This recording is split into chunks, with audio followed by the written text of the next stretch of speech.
యేసు బోధనలు ప్రపంచానికి మార్గం చూపాయన్నారు రాష్ట్ర కార్మిక శాఖ మంత్రి వివేక్ వెంకటస్వామి. మంచిర్యాల జిల్లా మందమర్రి మండల కేంద్రంలో క్రిస్మస్ వేడుకల్లో పాల్గొన్నారు మంత్రి. మందమర్రి రామకృష్ణపూర్ సిఎస్ఐ సియోను పేంతేకాస్తు చర్చిల్లో క్రిస్మస్ వేడుకలు నిర్వహిస్తున్నారు. ఈ సందర్భంగా క్రైస్తవులకు క్రిస్మస్ న్యూ ఇయర్ విషెస్ తెలిపారు మంత్రి వివేక్.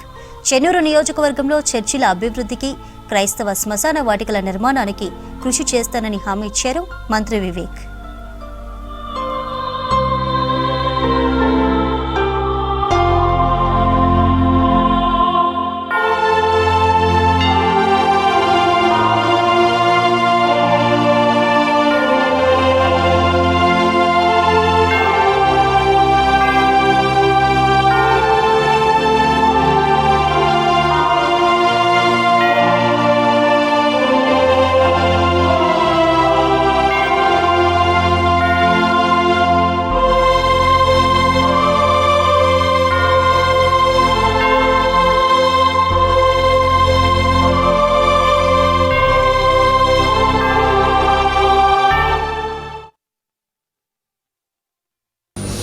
నేను గెలిచిన తర్వాత కూడా ఇక్కడ రావడం జరిగింది.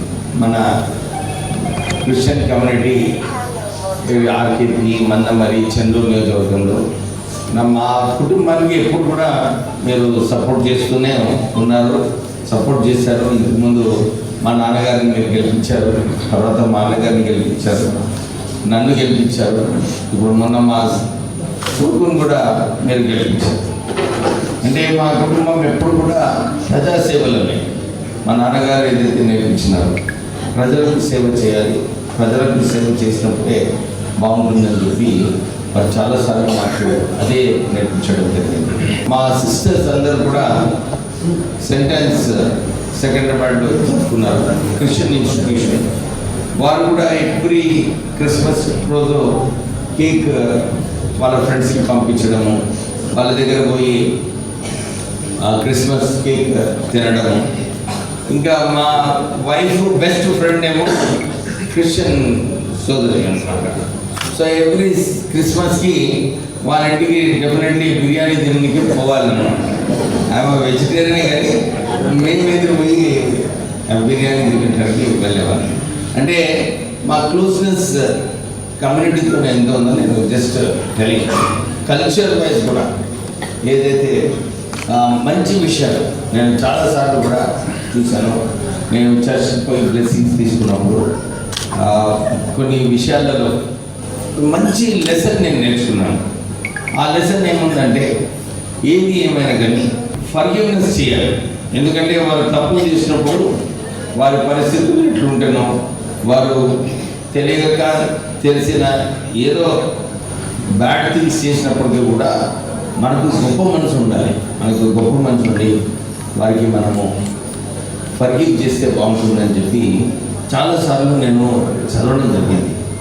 చర్చ్లో వెళ్ళినప్పుడు పాస్టర్ గారు మనకు బ్లెస్సింగ్స్ ఇచ్చినప్పుడు ఇదే చెప్పారు, may God forgive him, may God excuse him అని చెప్పి ఏదైతే వర్డ్స్ ఉన్నాయో నిజంగా చాలా పెద్ద ఇంపాక్ట్ నా మీద కావడం జరిగింది. అందు గురించి ఎవరైనా తప్పు చేసినప్పుడు కూడా నాకు అనిపిస్తుంది, అరే మనం ఇది నేర్చుకున్నాము, చర్చ్కి పోయాం అని చెప్పి అది వస్తుంది. ఇంకా 2-3 విషయాలు నేను చర్చ్కి వెళ్ళినప్పుడు నేర్చుకున్నాను. It's a very big lesson అన్నమాట. నేను కూడా మా చిల్డ్రన్కి ఈ విషయం ఎప్పుడు చెప్పినప్పుడు వాళ్ళు వాళ్ళందరి కొత్త జోష్ అంతా ఉంటుంది కదా. కానీ నేను నేర్చుకుంది ఏంటంటే పేదవాళ్ళకు ఎట్లా మనము సింపతి ఉండాలి, ఎంపథెటిక్గా ఉండాలి అని చెప్పి నేను నేర్చుకోవడం జరిగింది. ఇది నేర్చుకున్న తర్వాత నాకు కూడా గుర్తొచ్చింది, మా నాన్నగారు కాకా వెంకటస్వామి గారు ఎప్పుడు కూడా ఇదే చెప్పేవారు అనమాట, పేదవాళ్ళకు సహాయం చేసే బాధ్యత మనపై ఉంటుంది. ఈ ఆలోచనతోనే నేను అప్పుడు విశాఖ చారిటబుల్ ట్రస్ట్ స్టార్ట్ చేసి మన ఆర్కేపీలో మీ అందరికీ తెలుసు ఇన్ని బోర్వెల్స్ రోజులలో మేము విశాఖ చారిటబుల్ ట్రస్ట్ నుంచి బోర్వెల్స్ ఇవన్నీ కూడా వేయడం జరిగింది. This doesn't come just that. ఇది మొదటి నుంచి మనము ఏదైతే మంచి విషయాలు నేర్చుకుంటుంటామో, ఇంకా నేను చాలా చోట్ల కూడా చెప్తుంటాను, why people should be interested in religion and go to church. మన ఇండియాలో మన దగ్గర సైకాట్రిస్ట్ ఉండరు. Most of us need some helper అన్నమాట. ఏదో ఒక హెల్ప్ అవసరం మనకు. మనం చర్చికి పోయినప్పుడు, ఇక్కడ కూర్చున్నప్పుడు, టెంపుల్స్ ఆఫ్ లర్నింగ్ ఇవన్నీ పోయినప్పుడు మనం నేర్చుకుంటాం అన్నమాట. కామ్నెస్ ఎట్లా ఉంటుంది, ఎట్లా సిబ్లింగ్స్తో ఎట్లా వ్యవహరించాలి, పేరెంట్స్ని ఎట్లా చూసుకోవాలి. మోస్ట్ ఇంపార్టెంట్ అందరూ మర్చిపోతున్నారు, పేరెంట్ని చూసుకోవడం అందరూ మర్చిపోతున్నారు. కానీ ఆ పవర్ ఏదైతే దేవుడు మనకి ఇచ్చినాడు పేరెంట్ని చూసుకోవడంలో కూడా మనం చర్చ్లో వెళ్ళినప్పుడు మనం నేర్చుకుంటాం. సో మీరు కూడా ఎప్పుడైతే బైబిల్ నుంచి వర్సెస్ చదువుతూ ఉంటారో దాంట్లో మనకు స్ట్రాంగ్ మెసేజెస్ ఉంటాయి. మన క్యారెక్టర్ బిల్డ్ చేసుకోవడానికి స్ట్రాంగ్ మెసేజెస్ ఉంటాయి. సో మీరందరూ కూడా చర్చ్కి వచ్చినప్పుడు ఇంత మంచిగా ఇక్కడ ఉండి ఇక్కడ నేర్చుకొని మరి మన లైఫ్ని కూడా గ్రో చేసే అవసరం ఉంది.